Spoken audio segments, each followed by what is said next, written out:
You just realized that you needed to hire someone yesterday. How can you find amazing candidates fast? Easy. Just use Indeed. When it comes to hiring, Indeed is all you need. Stop struggling to get your job posts seen on other job sites. Indeed-sponsored jobs help you stand out and hire fast. With sponsored jobs, your post jumps to the top of the page for your relevant candidates so you can reach the people that you want faster. And it makes a huge difference. According to Indeed data, sponsored jobs posted directly on Indeed have 45% more applications than non-sponsored jobs. Plus, with Indeed-sponsored jobs, there's no monthly subscriptions, no long-term contracts, and you only pay for results. How fast is Indeed?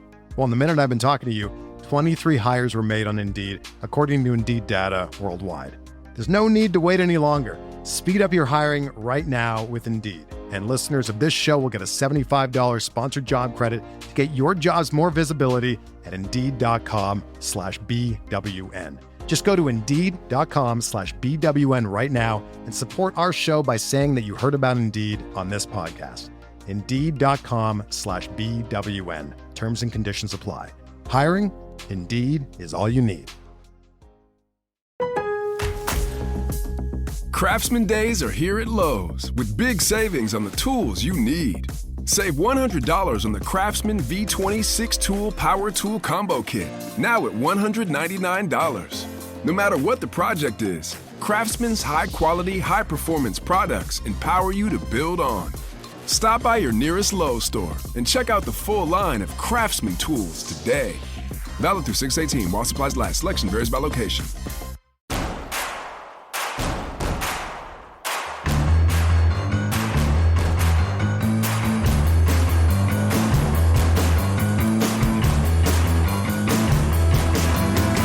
From your favorite source for Chicago White Sox talk, delivering news, interviews, analysis, and more. This is the Sox Machine Podcast with your hosts, Jim Margulis, James Fegan, and Josh Nelson. Thanks, Rob, and welcome to a new episode of the Sox Machine Podcast. I'm your host, Josh Nelson, and it's Thursday night, May 22nd, 2025, as we record this new episode. The Chicago White Sox almost picked up another series win against the Seattle Mariners. After being down early, 3-0 on Wednesday, the White Sox did storm back thanks to home runs from Tim Elko, Lenyn Sosa, and Joshua Palacios. But they couldn't hold on as Seattle came from behind to win, and they took 2 out of 3 against the White Sox. In this episode, we'll recap that series, which featured new starting pitcher Adrian Houser, and boy, did he make a great first impression. Let's revisit our chat about Joshua Palacios, who clearly heard what we had to say and had himself a series against Seattle. Chase Meidroth is on a tear. Tim Elko is taking Andrew Vaughn's reps at first base. And are we hitting the panic button again on Luis Robert Jr.? Plus a look ahead to this weekend series as the Texas Rangers visits, which becomes an old friend set with Will Venable managing against his former team and Jake Berger returns. Lots to chat about, so let's get started. Joining me are Sox Machine's beat reporter James Fegan and managing editor Jim Margulis. And hello, gentlemen. And to start recapping the Seattle Mariners series, Adrian Houser, whirlwind of events, James. It seemed like he was in Chicago on Saturday. We got a tip that he was going to be signing with the White Sox. We were waiting for confirmation. Houser officially didn't sign with the White Sox until Tuesday afternoon. He starts that night, and he goes 6 scoreless innings on 90 pitches. He did walk 3 and only struck out 2, but he only allowed 2 hits. That's a great first impression for Houser with the White Sox. So what's the plan for Houser, and what does this mean for Bryce Wilson, James? I mean, he's in the rotation. Should add on top of craziness, Adrian's wife is very pregnant, too pregnant to travel with him, on top of all the things he's kind of dealing with whirlwind-wise. He had a May 15th opt-out of his Rangers contract. He had a really good start the day before and been kind of pitching well his last 2-3 outings, good statistical lines against him. After a couple games earlier in the season where he didn't get out of his first inning of work. I think one time he's working relief, but the other one was just a clunker. And he had started trending up to where his agents, we should at least trigger our opt-out and see what's happening. And the White Sox were on it right away because Bryce Wilson's been struggling. Gave him a guaranteed deal. And everyone has said he's basically in the rotation from here on out. Obviously he underperforms, 1.35 million, probably a prorated version of it. It's not like the biggest commitment in the world. I don't think they'd just like ride him through like a 10 ERA or anything, but they signed him to a major league deal. They're not handing those out like candy. And, he's brought in to be a starter. He's been stretched out. He like pitched like almost a complete game his last AAA outing. He's in the rotation. Wilson, we talked to him, I guess Wednesday, Thursday. Anyway, we talked to him this week about after the move happened. He's kind of very, self-aware about it. Like, I didn't perform well enough. They had to do something.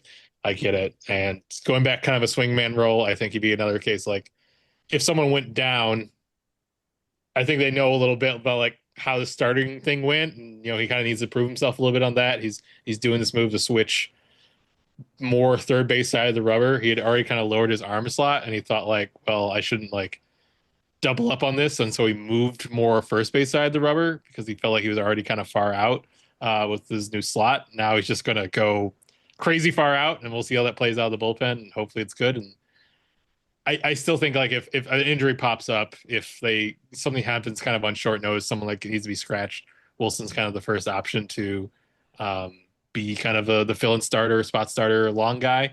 That said, if he's still struggling, I think there's, Clevenger hasn't really distinguished himself in any way, but no, I still think he's kind of the first, that idea right now down. No, the first at least temporary option, even if maybe you have a bit of a sample where if like it's another Martin Perez level absence, I don't think I'd necessarily stick with Wilson for months on end, unless he has a big trend up with what he's doing adjustment wise. But Houser looks good. He worked at the same offseason facility as Davis Martin in Oklahoma City. It's also where Jackson Jobe trains, and he has like this whole mechanical change where they moved his arms farther out, and that gives him a bit more balance. He's able to sit in his back leg. A lot of fancy stuff, but like he's throwing 1 to 2 mile an hour harder with the sinker, and he didn't strike anybody out, but got a lot of ground balls. Most statistical models, they have a lot of stuff that goes into stuff components, but generally if you throw the stuff harder, your pitches work better. And that seems like what's the case with him. And there have been flashes where he's been kind of a good innings eating back end starter for stretches, at least in his career. So they're hoping if he's ticked up, that's what it'll be, and kind of ride with it for a little bit. Yeah, tough situation though, personally, like having to leave your wife behind. I guess you're chasing a bigger paycheck. I wish everyone the best. I'm sure when that does happen and baby Houser comes into the world, that Adrian may need a few days off from the White Sox to celebrate that. And we hope the best for his family. Yeah, I was looking it up on his Instagram just to see if he had a kid before, and they do have one kid, second one on the way, but sometimes with second ones, sometimes they're like, it's not that big a deal. Go find yourself that better job. He's very like, ask him like, why'd you come here? He's like, hey, I didn't have a major league starting job before, and now I do. To know when the next opportunity is coming, we'll sleep in at this one. So yeah, both are time crunches. You can't really extend the timeline or put on delay. So yeah, it is a conversation. But I was curious if it was the first one or second one, because first one, it's a case of, yes, a lot of times it's like, I need to be there. I don't know anything about this. What's going to happen? If you get one under your belt, it might be a case of easier to relax, know how it goes, have a support system, and be able to, kind of pursue that career goal with like, less weight on your brain because you've done it before. Yeah. And hopefully there's that, dad strength with major leaguers, especially hitters, when they become dads again, they always have like a big game and everyone says that's new dad strength. Maybe that will happen for the White Sox with Adrian Houser. What did you think about Houser and his first start with the White Sox, Jim? Good. I mean, as advertised, pretty straightforward in terms of like sinker forward and getting around balls and not getting a ton of strikeouts. But I guess the pleasant surprise was that he had a wider array of secondaries than either he normally does or that I appreciated when it came to his profile, like being able to, a lot of variety with the breaking balls, change ups, to where like sometimes the sinker ballers, they get their lineup once or even twice, and it's like, okay, they throw a sinker, big deal. Once the velocity is down, and they start missing higher, it's launch time. But in this case, it was very much a being able to sequence differently, seemed pretty relaxed in terms of like the game plan with Edgar Caro, like there was a lot to like for somebody who just signed a deal the day of. And I guess what he's making, I think like $35,000 at least prorated more than Bryce Wilson is. So, or is it 300? That might be 300. I think Wilson's 1.05. So yeah, that would be 300. But either way, like it just like, when it comes to the pecking order of White Sox guaranteed contracts, he did sneak in one peg higher. And so I guess he does have this job for the time being. Wilson did say like, kind of like, damn, I've never seen him have a curveball quite like that, like before. So like, okay. So I'm not the only one surprised. And Houser said like he felt like the adjustment that had knock-on effects for all his secondaries, that he felt like he was getting to him easier. So yeah, I think it scans. Well, Hauser's next projected start for the White Sox will be in Queens against the New York Mets. That'll be a very tough test, but let's hope that the good vibes with Houser joining the White Sox rotation continue. Over on the offensive side, so much focus on this because we have now entered the 50th game of the season. The White Sox are 15-35. So again, continuing to look for hope and looking for some hope on the offensive side. And boy, Jim, I think Joshua Palacios listened to our previous podcast episodes because he had a big series against Seattle going 4 for 10 with power. He had 2 doubles and a home run in this series. And Jim, with this performance, and we know that Mike Tauchman and Andrew Benintendi eventually are going to rejoin the White Sox. It sounds like Tauchman's been with the White Sox. He's in Chicago for some time, so we're expecting some roster news. But with this type of series, did Joshua Palacios buy more time for himself in Chicago? I don't know. I think is the fair answer, to be honest. I think in terms of his performance, he was due some regression. Like he's a credible AAA hitter. He's had stretches here and there of major league competency. So probably wasn't going to be as awful as he was. The quality of bats wasn't terrible. So to see him have a good series, while we were, while he's obviously a candidate to be like, where the hell did this guy come from? And why is he taking so many prominent at bats? Yeah. And why is he such a big part of the game plan? I think that was a bigger part of it than like this guy is has no business being in the majors. He has some business being in the majors for like a second division team. Like he's played for the Nationals and the Pirates and the White Sox. Like that's very much like the mode of team that he can find opportunities on. And so, he has that here. But when you look at the roster, just, with 5 outfielders on guaranteed deals, like it's hard to find room for Palacios if Slater and Tauchman and Benintendi are healthy and Taylor's around and Roberts around and they're all there. Like, I don't know. You don't need 6 outfielders. And, I guess the concern would be that if the White Sox designate him for assignment and Tauchman comes back and he gets hurt immediately, which seems to have happened a couple times now, or Benintendi, same thing. Like they've both been on the injured list multiple times, that all of a sudden you're like, oh, I wish we had Joshua Palacios. But I think, given his profile, there are a lot of him around. Like we talked about last time, Dominic Fletcher would be another one of those Palacioses to integrate in the lineup and just cycle through to see if any of them click beyond like a 90 OPS plus. So yeah, as nice as it was in terms of like, bashing against the Mariners and an entertaining competitive series, which White Sox fans did not see against the Cubs, that, a tip of the cap to him. And, perhaps that sets him up well if he does get DFA'd for a team that is in the same position as the White Sox were in that, you need any kind of outfielder who can stand in major league batter's box, preferably from the left-handed side. He could be claimed and set himself up well for that next opportunity and the next cup of coffee. But, this is, I think, was the drawback of Chris Getz's outfield fixation of just, loading up on guys who are locked in, that should you find anybody that performs well enough for you, then, it's really hard to make accommodations for him. So yeah, that's why I think Palacios probably out unless like there's a setback with rehab. Tauchman, I think he was 0 for 20 before he snapped a hitless streak. So, Benintendi probably, or maybe he gets a game or 2 more.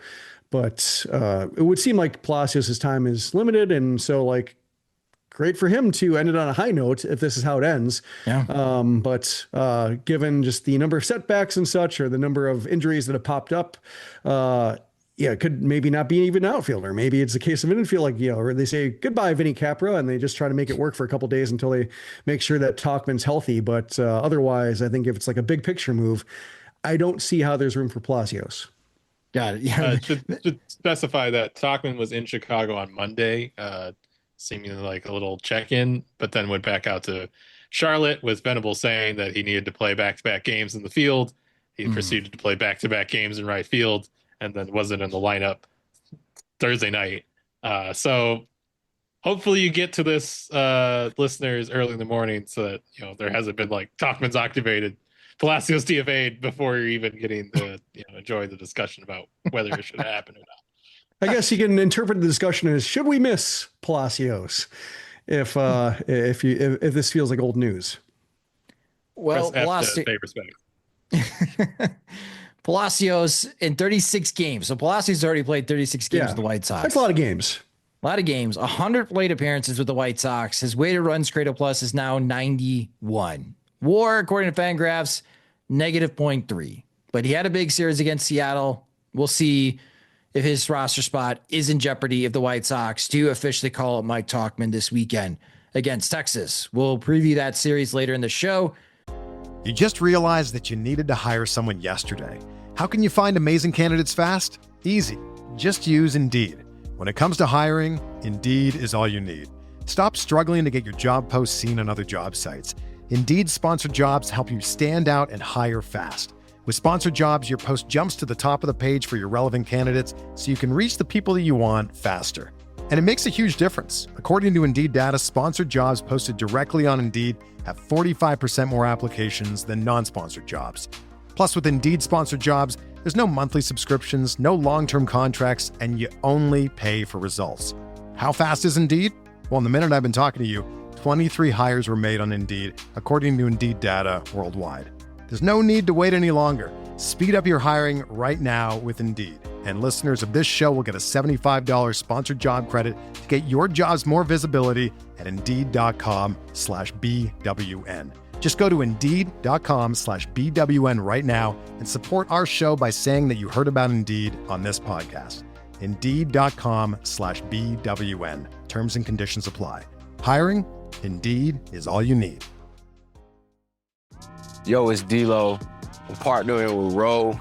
Women, y'all feel that? It's sexy. But if you're stressing about your performance, it throws you off. That's why I rock with Ro Sparks. Ro Sparks dissolve under your tongue and hit fast so you're ready when the moment pops off.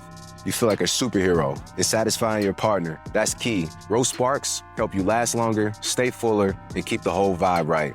With Prescribe, new patients get $15 off their first order. Hit up ro.co/backyard and to see if Ro Sparks are right for you. That's ro.co/backyard and see if Ro Sparks are right for you. Compounded drugs are permitted to be prescribed under federal law, but are not FDA approved. Do not undergo FDA safety effectiveness or manufacturing review. For full safety information, go to ro.co/safety info. But while I was looking up Joshua Palacios and how this series against Seattle impacted his season numbers, I was a bit surprised in who leads the White Sox in weighted runs created plus, and that's Chase Meidroth. And Chase Meidroth is on a tear right now for the White Sox. He has a 9-game hitting streak. He also had a big series against Seattle. He went 5 for 12 against the Mariners with a double. He also picked up 3 stolen bases. And in 27 games this year, Meidroth has a 122 weighted runs created plus. That means he's 22% better than league average. He's already worth 1 WAR, according to Fangraphs. So there you go. White Sox position player reached 1 WAR in 2025. Huzzah! The White Sox actually have 3 hitters right now that carry a better than league average weighted runs created plus. Matt Thaiss is at 104. And Miguel Vargas, his strong May, and winning Player of the Week honors last week, 102. Andrew Benintendi, when he returns, is currently at 99, and Edgar Caro is at 94. We'll mention where Luis Robert and Andrew Vaughn are in a moment. But with Meidroth kind of on this tear, James, a 9-game hitting streak, he's batting over 300 now for the White Sox as a rookie. Is this sustainable, his level of play, or is this 2021 Nick Madrigal? I'm glad you left that opening for a hot take by comparing him to 2021 Nick Madrigal, who I think everyone would say was below expectations in terms of defense, in terms of on-field decision making, in terms of base running. The only thing that stopped 2020 Nick Madrigal from hitting was tearing his hamstring running the bases.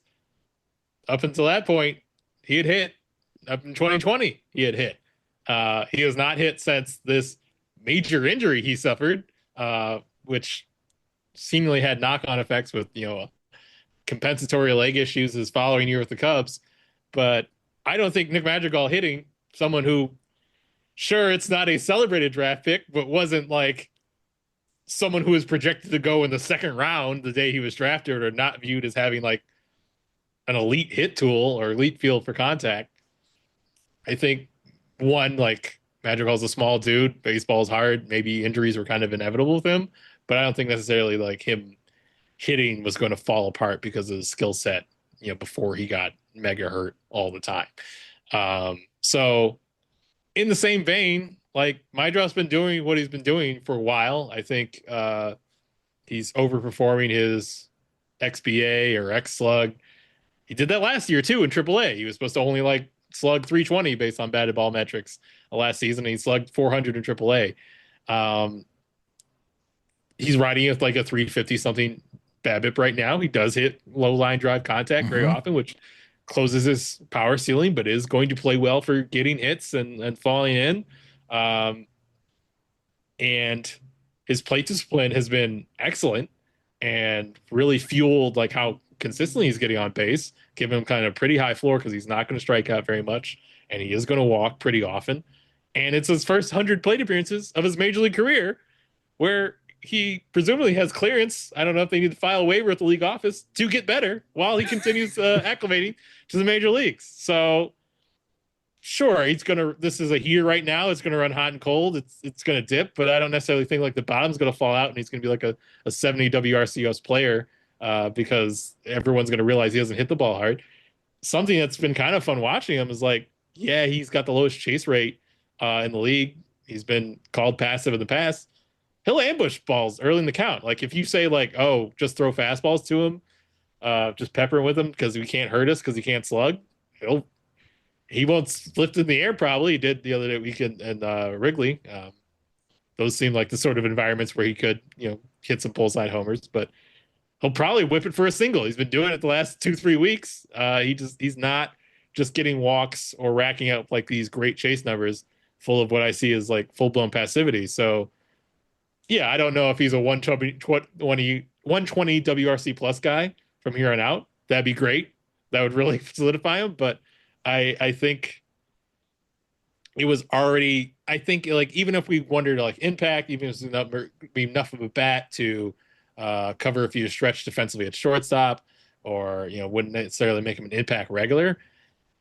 I think I was pretty confident he was going to be a guy who get on base. He's getting on base really well. So I think he's going to be certainly somebody who you feel pretty comfortable playing a prominent role in this White Sox offense for this year and next. And you should only be so lucky if you get to a point where you're squeezing out Chase Meidroth getting on base all the time because he doesn't hit enough power and the White Sox have so many better options. I feel like that day is a bit farther off. That's like asking Chris Getz when the rebuild's going to be done. Like, I don't think there's a date on it. So I think there's a pretty long runway for Chase Meidroth to do Chase Meidroth things the way it looks right now. What surprises me is that like he's 8 for 8 in stolen bases. That I'm surprised to see him running as aggressively as he is. And, looking at his, record in the minors, like he could steal a base, but he struck me as one of those who was like more of like an opportunistic base stealer or, somebody who might get a green light in situations where if you get thrown out, it's not that big of a deal, but has an above average chance of like making it on his own in low leverage situations. But like he is running, especially given the amount of injuries he's recorded or the amount of nagging issues, like he's run the bases aggressively, tagging up aggressively, seems to be working out for him. But I think that's something that, watching Madrigal play, that to me was the biggest disappointment for him, is just like how he didn't move the way he was supposed to move based on his Oregon State draft reports. Like that was supposed to be a big component, was like, has an elite hit tool, may not get extra bases on his own, but can take extra bases with his legs. And so like he may not get doubles or triples, but he can get to second, go to from first to third, go from first to home. And like he got thrown out a lot trying to get that extra 90 feet. So to see Meidroth doing that right now, running with abandon pretty much is a pleasant surprise. If Meidroth keeps this up, he can be a 2-WAR or better player in his rookie year with the White Sox. I think that may surprise a lot of people. And that's a good early return for the White Sox and trading Garrett Crochet to the Boston Red Sox. Kyle Teal seems to be hitting better as well in Charlotte. He's getting going. Braden Montgomery is also hitting well. So this trade could be paying early dividends for the White Sox, especially with Chase Meidroth's play so far in 2025. You just realized that you needed to hire someone yesterday. How can you find amazing candidates fast? Easy. Just use Indeed. When it comes to hiring, Indeed is all you need.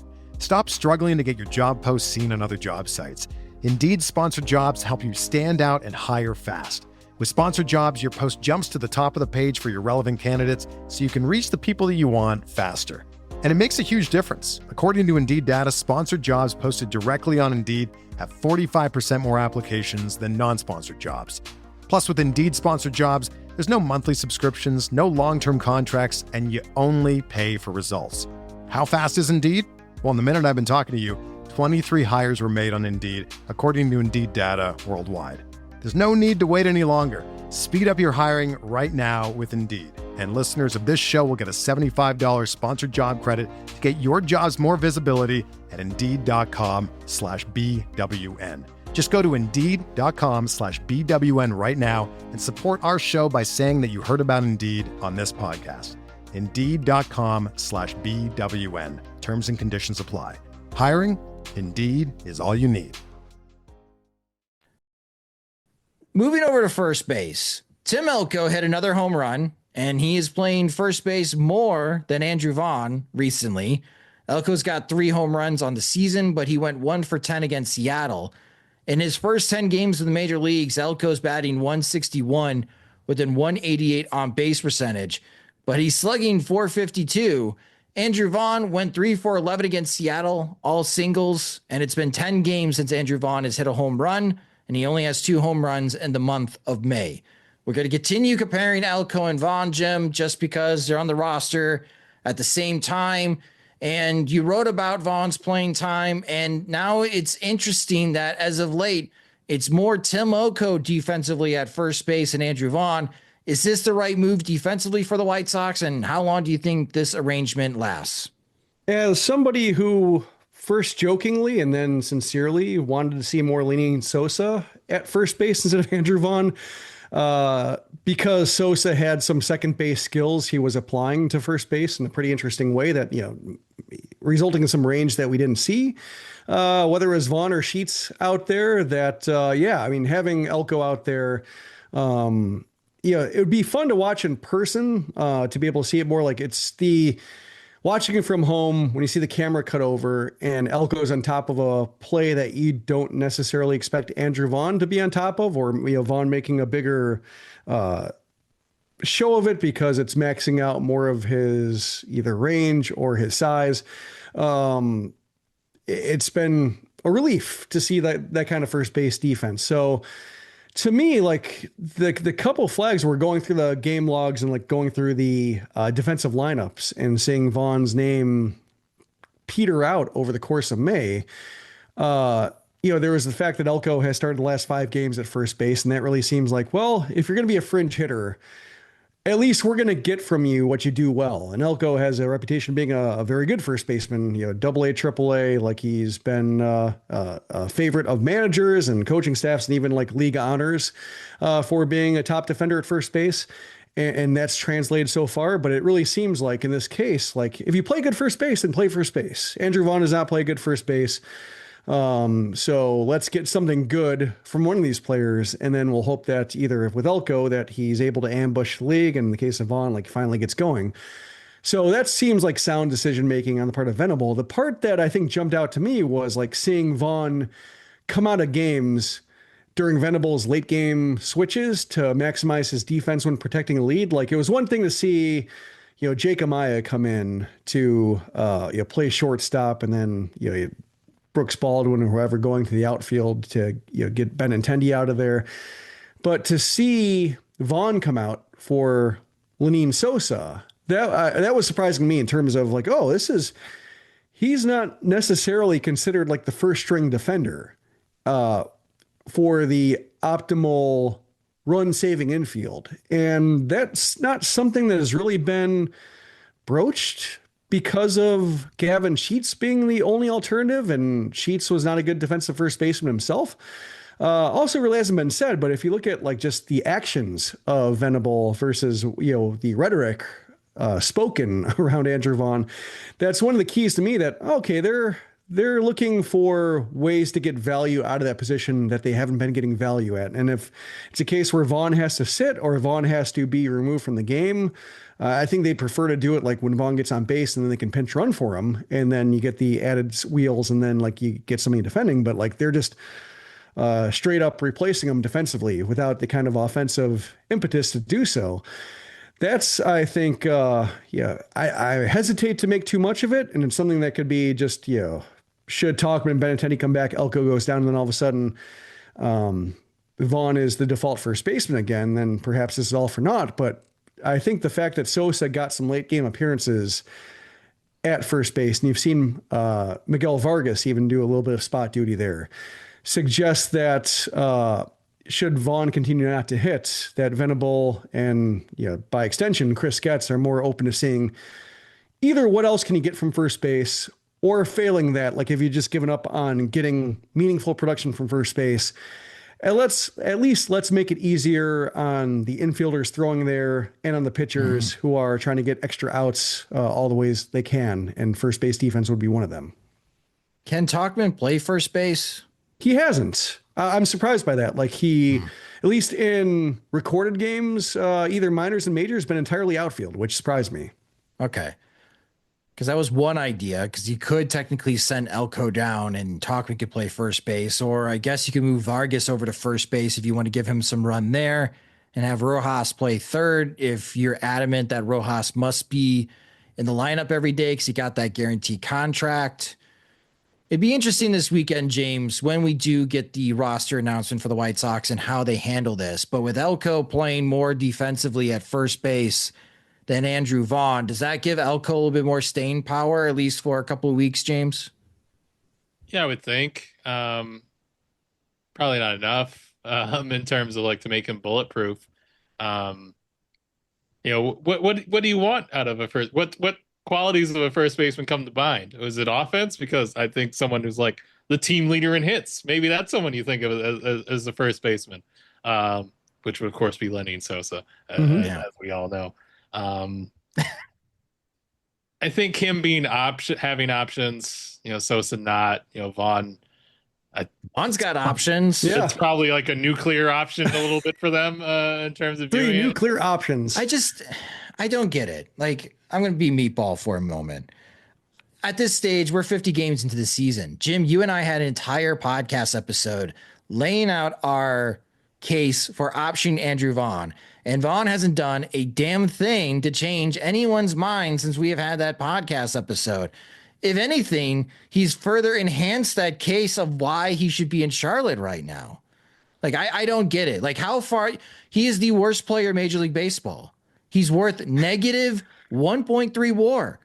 Jim, he's going to challenge Adam Dunn. If you continue to play Andrew Vaughn as much as you are, and maybe not having to play defense saves on the WAR front, but we are talking about someone who is on pace to be worth negative 2.5 WAR this season. We have not seen that, for the White Sox at least, since Adam Dunn. And Adam Dunn had a physical ailment that he could blame that terrible season on. I don't know what Andrew Vaughn could blame this terrible season on.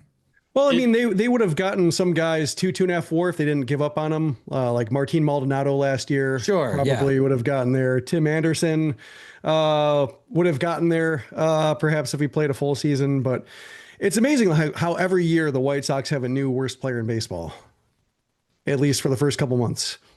If you option him, even like if he doesn't accumulate any more service time, you're not paying his arbitration at the end of the year. No. You're, unless it's like a very quick refresh, it kind of takes you out of like any hope of like flipping him in a trade, even this like small scale one. He really kind of has to be, I feel like it'd be kind of the final decision. And, I can't say he's not earned it. Like, even if there's underlying metrics, it's just he should be like more average. Like, it's 50 games. He's an offensive only player. In terms of value, like he's not providing any, like it wouldn't be out of the realm. It's just, it would require them making what I think has to be a final decision that they've kind of held off acknowledging is nearing in any way other than like what's recently kind of dribbled out of just his playing time indicating one level of dissatisfaction with like what he's doing. So I'd be not surprised in terms of like the merits there. I'd be surprised in like we didn't know when it was going to happen, if it was truly going to happen until it happens type of level of surprise. I think the case is there. I think the fact that Elko is looking a little bit like you could make the case of, hey, he's a little overwhelmed, take that down, AAA, get refreshed. And, you're chasing a bit. Let's focus on why it's happening and go mash on AAA or go like, take this into your game prep with, iPitch and stuff like that. I think because that safety valve is still kind of open to them. That's why I don't get quite the leaning it would happen immediately, but like, yeah, it's the first base like usage is laying bare. Like all you're here to do is hit and you're not hitting. Yeah. That can kind of bring the question to a forefront. It's a case like him being DH is right now it's fine. Like nobody likes it, but it's fine just because when you look at who else could be taking those at bats if you don't want Matt Thaiss and Edgar Carroll playing every day, which, we've talked about it before here and there about Carroll tending to just kind of hit a wall towards the end of the seasons. If you're managing his playing time and the stress of, adopting major league responsibilities that, they're not going to put him in DH when he's not catching every single game, then like Vaughn is your best bet for a good at bat and somebody who could theoretically get it going versus like Vinny Capra or something like that. So, when it's Benintendi's hurt and Tauchman's hurt and Slater's just coming back, like there aren't a whole lot of better bets to take the DH when everybody else is handling defensive responsibilities. But I think this is the case when you have Tauchman and Benintendi on the doorstep. Yeah. Does he keep getting DH at bats? Is he the default first baseman? Do they start, meeting out his playing time, which, he's played basically every single game. So even like sitting him twice a week, playing him 5 out of 7 games, one series would feel like a major step down in terms of just drawing down his responsibilities. But it would seem weird to go from we need you in the lineup every single day to enjoy Charlotte for the first time. And here's a TripAdvisor list of all our favorite places to do and see in the Queen City, which I don't think they're going to do. He has been hurt before, so he's been on rehab. True, but there's a photo of him in that Koopy Knights mask. Oh yeah. It's I'm thinking of like the Gordon Beckham example. Like I remember Gordon Beckham talking about how he hadn't been in the minors in so long. He'd been there on like occasional rehab stints to where like, oh, I got to buy these guys dinner because I'm making $3 million and everybody else is making $30,000. And so it's my responsibility to buy the spread while I'm here. But then like once he was back to being a full season player in AAA and minor league contracts, it's a case of like, nope, I'm one of you guys now. I can't, even though my career earnings are a lot higher, I'm just like anybody else trying to get back to the majors. And so that was an adjustment for him. And so I can see like it's, that among the many things, or many reasons like people knock Beckham for being like maybe out of control when it comes to the broadcast booth, or maybe a little bit scatterbrained in terms of what he's saying. Like sometimes he has some really interesting recent player, especially recent struggling player experience that he brings into the broadcast booth. And that's one thing that stuck out to me was it's different coming back and just being there because you're struggling versus rehabbing. It's 193 plate appearances, which is like 1/3 of a typical season for Andrew Vaughn. It's a 44 weighted runs created plus. Andrew Vaughn is 56% below league average offensively. If Elko gets optioned for like Mike Talkman, hypothetically, before this weekend series starts, and they keep Andrew Vaughn, I can't imagine what the reaction is going to be from White Sox fans on social media and the comments section on Sox Machine. I don't know. I think the case is pretty clear. Vaughn needs a reset. And even if that is a nuclear option, to James's point, you're not tendering him anyways after this season. You're not paying him $7-8 million or whatever he could be asking for in his final year of arbitration. He will be a free agent after this season. And I don't think we have to worry about anyone trading for him. Although if he's in the minors long enough, then he would not reach free agent. That would delay his free agency. He would get non-tendered probably. Yeah, he would get non-tendered. But in terms of like he would find his way to free agency. Some means, rather rain or snow. The clock is no longer the issue. It's a matter of talent. If they send him down to the minors, like they would get that extra year of service time. They would not probably want that extra year of service time. You just realized that you needed to hire someone yesterday. How can you find amazing candidates fast? Easy. Just use Indeed. When it comes to hiring, Indeed is all you need. Stop struggling to get your job posts seen on other job sites. Indeed sponsored jobs help you stand out and hire fast. With sponsored jobs, your post jumps to the top of the page for your relevant candidates so you can reach the people that you want faster. And it makes a huge difference. According to Indeed data, sponsored jobs posted directly on Indeed have 45% more applications than non-sponsored jobs.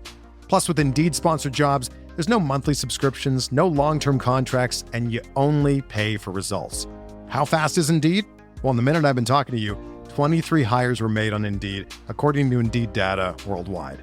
There's no need to wait any longer. Speed up your hiring right now with Indeed. And listeners of this show will get a $75 sponsored job credit to get your jobs more visibility at Indeed.com/BWN. Just go to Indeed.com/BWN right now and support our show by saying that you heard about Indeed on this podcast.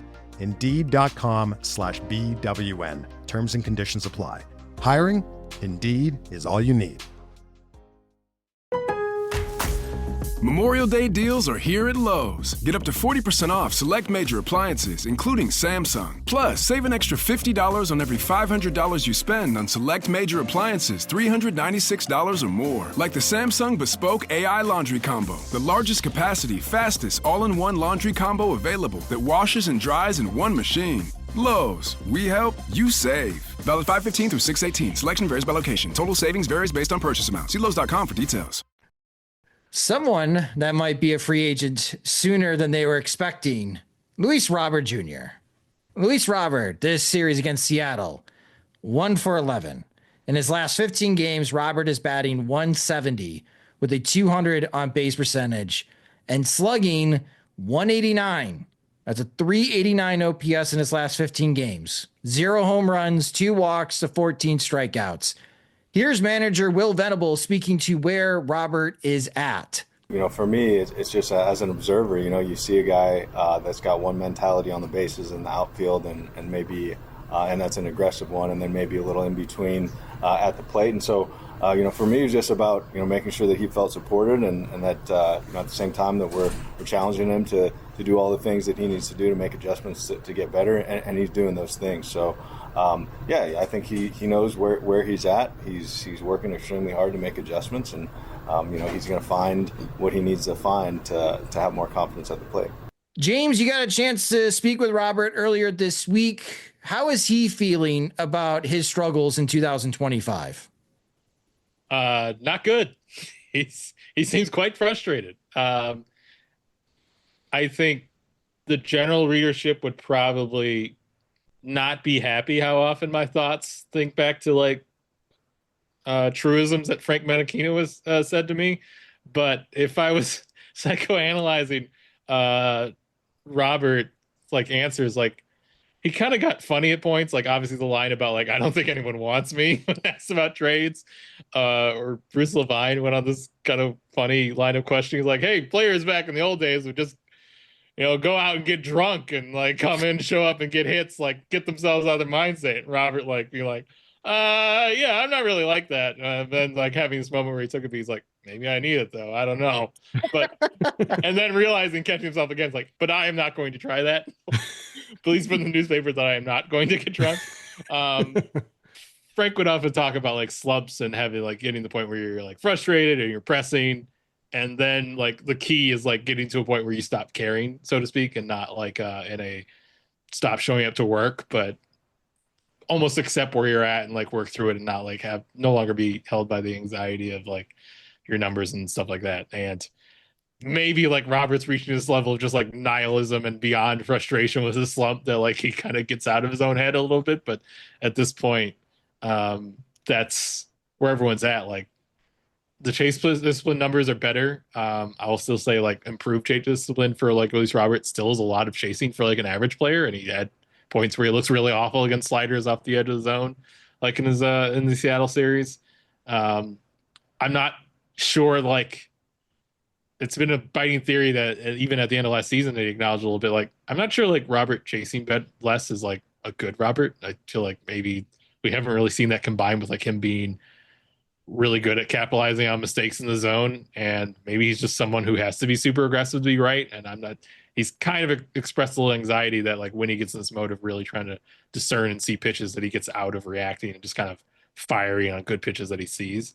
There was a point like he had like a game in Wrigley where I think he had like one hit out of it, but he had like 4 at bats and saw 5 pitches and kind of like, oh, maybe he's just going to swing his way out of it and get in rhythm again. But yeah, it's concerning. I think you're at the same cutoff where it gets pretty hard to see how he's going to have good numbers by the deadline.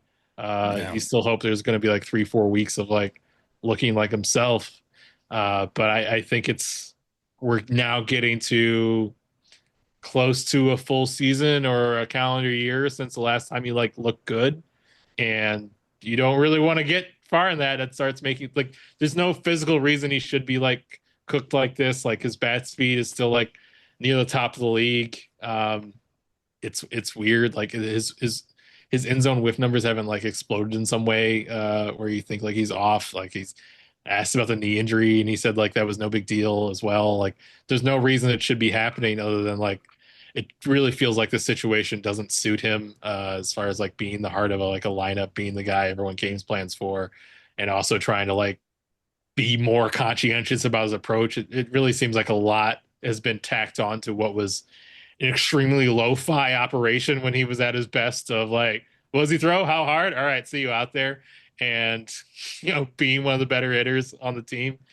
I just think like, man, if he's like batting 7th on the Dodgers, he would just crush it. And I'm thinking more and more that winds up being, or just like any team where he doesn't have to be the focal point, just kind of, provide, they're happy with the baseline of value he provides with his defense and base running, and he just gets to clobber more mistakes whenever they come along.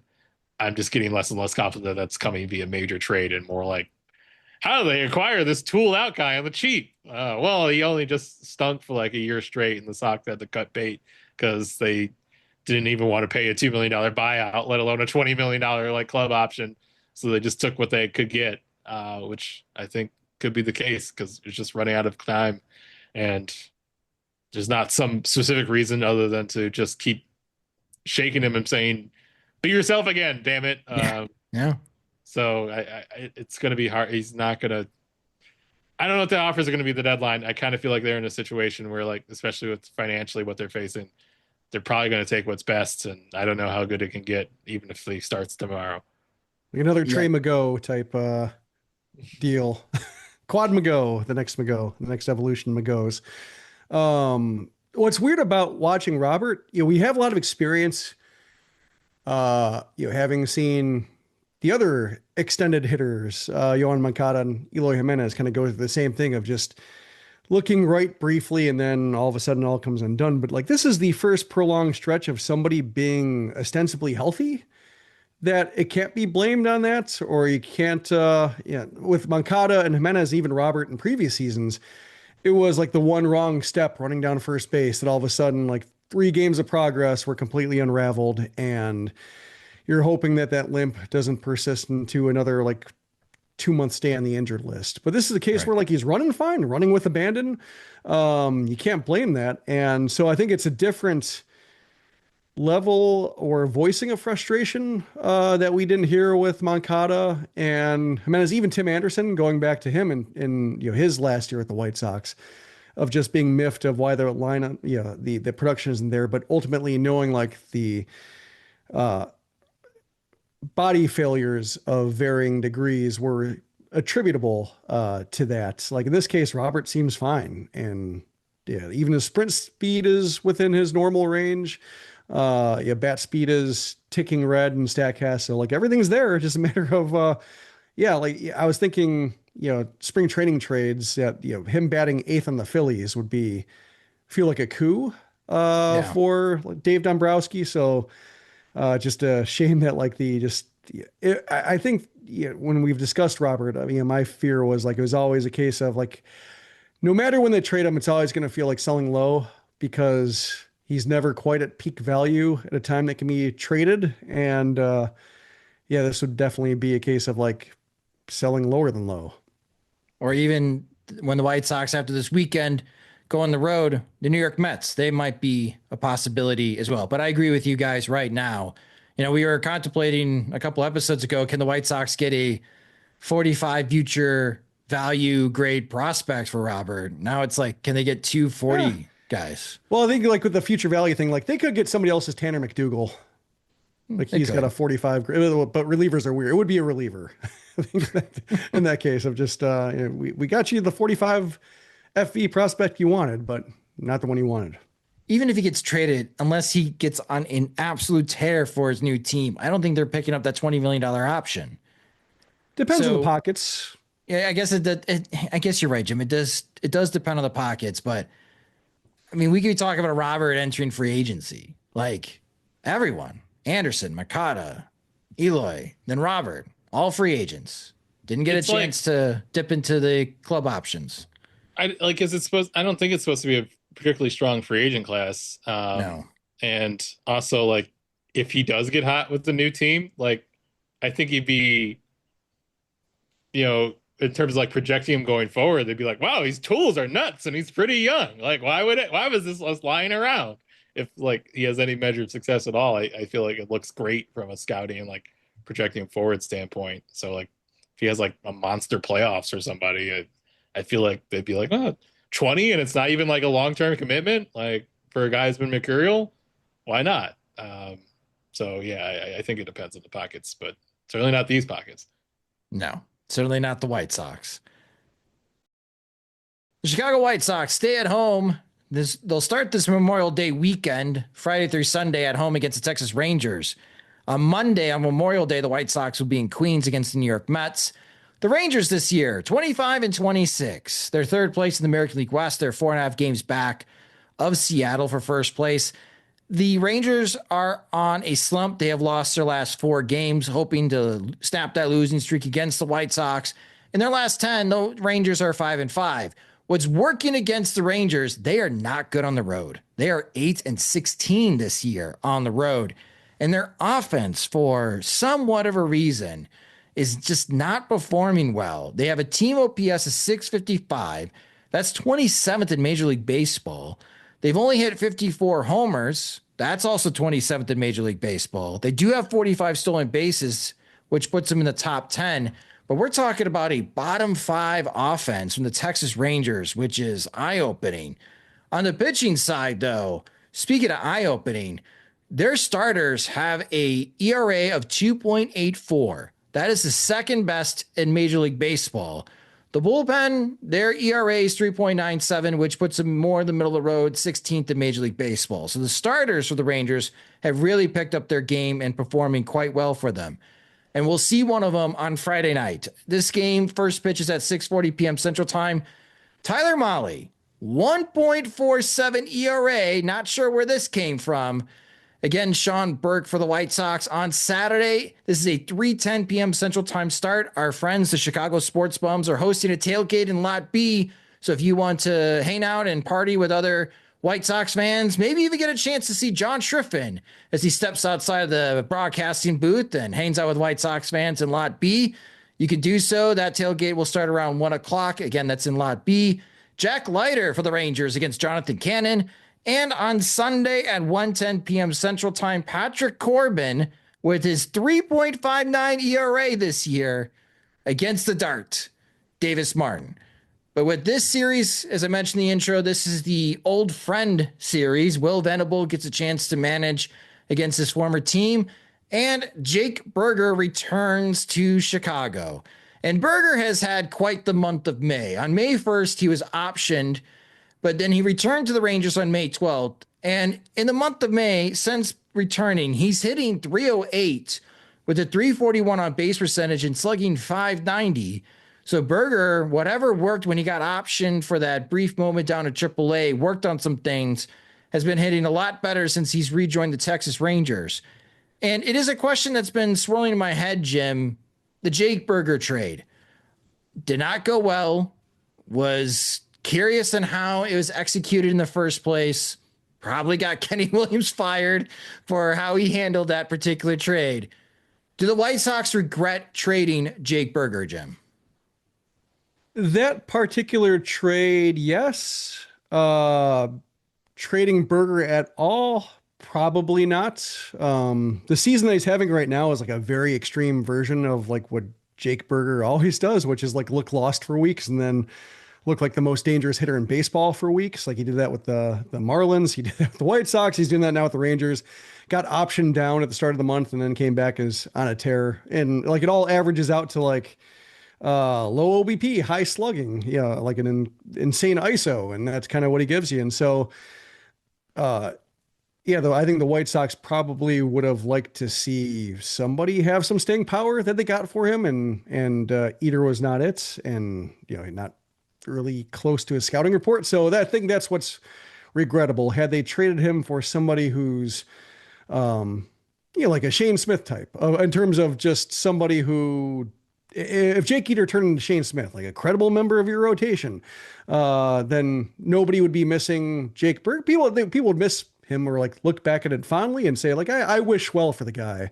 But in terms of value going forward, I think they probably feel better about what the pitcher is delivering for their team than Burger, who is a corner masher who often doesn't mash. James, have you ever heard any whispers within the White Sox hallways about the Jake Burger trade, if they regretted making that deal? Yes.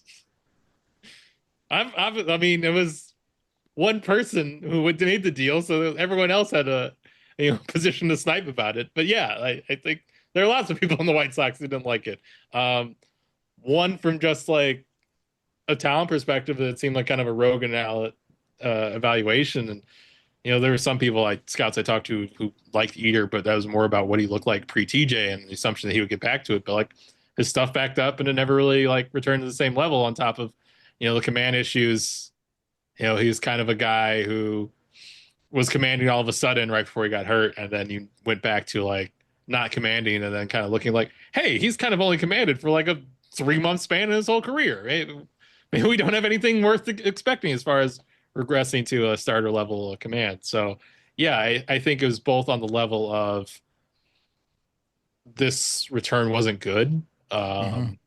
This was worked out between like two people who knew each other for a same time and wasn't really, and kind of representative of like just not involving like the whole might of the whole organization. It was like an old winter meetings type deal. Like, like 1 a.m. in the hotel lobby. We're on our fourth bourbon. Let's get it done. Like the thing they would say now, like for even like saying like why we're happy, we acknowledge that the Crochet trade was probably a better process than the Cease trade was. There's all this more people involved, all this like data that went into it and research and, involving their R&D team and whatnot.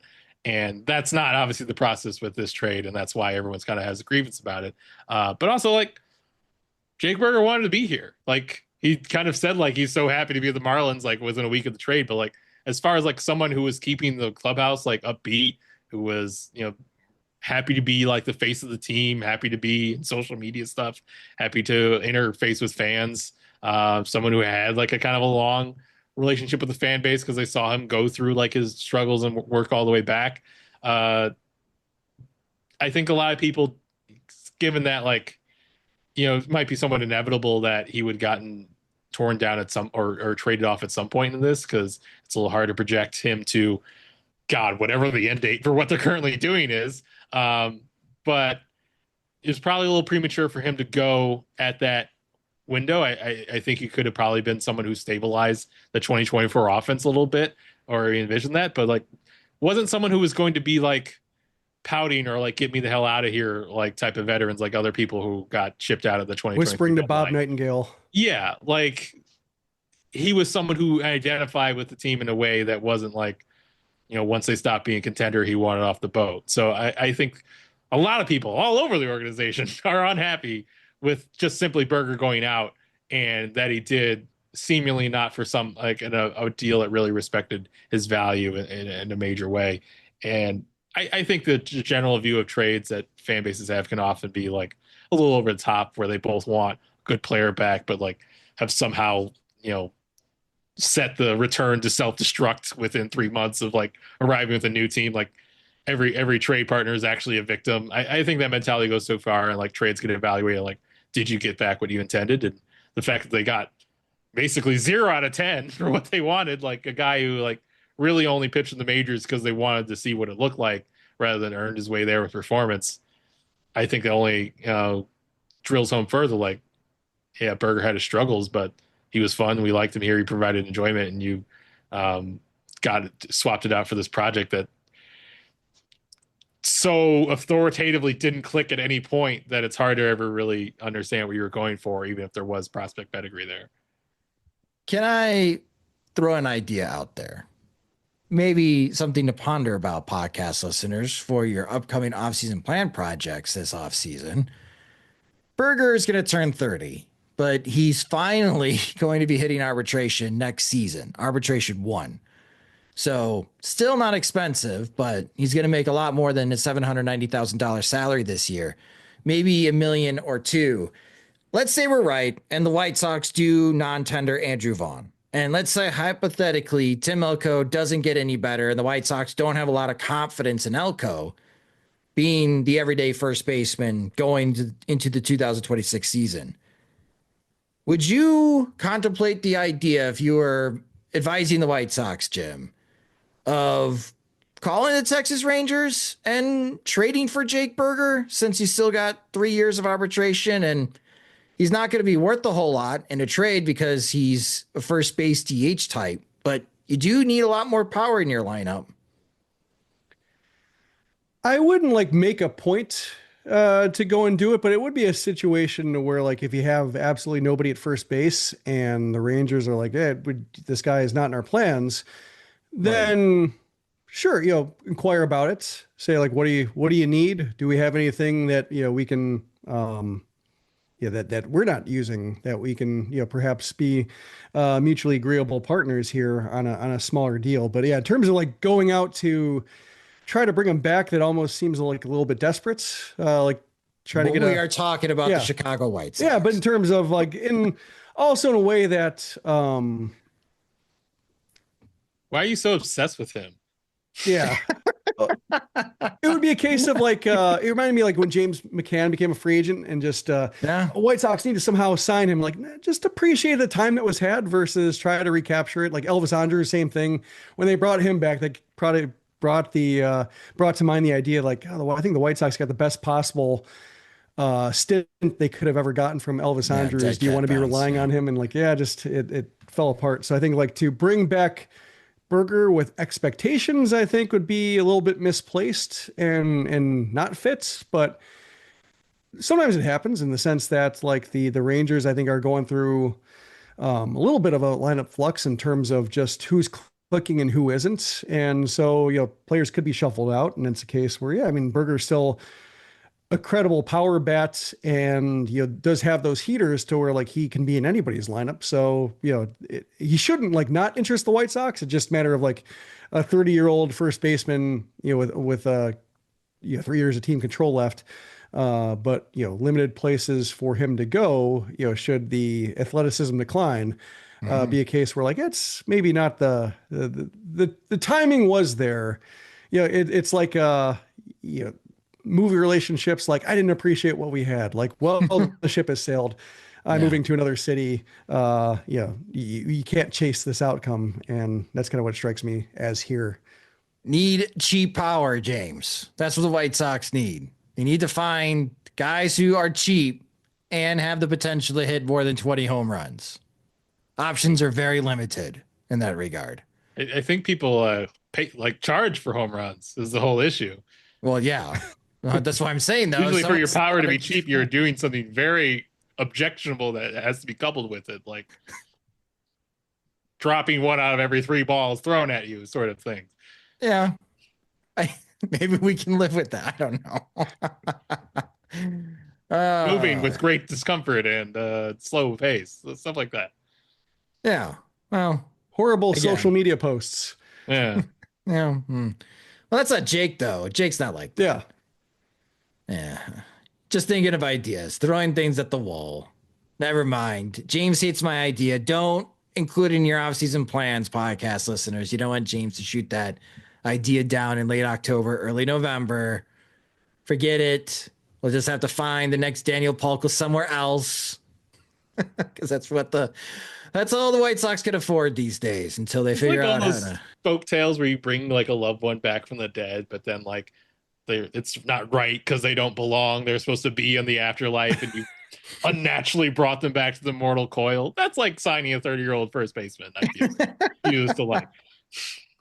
Well, damn it, Carlos Santana keeps getting contracts, and he's going to be playing until he's like 45. So I do like that Palka burger. Like the White Sox have a lineage of friendly lummoxes that I think they need to extend with a fresh face here. I mean, I do like the 108 type build and demeanor. I think is you got to keep growing that tree.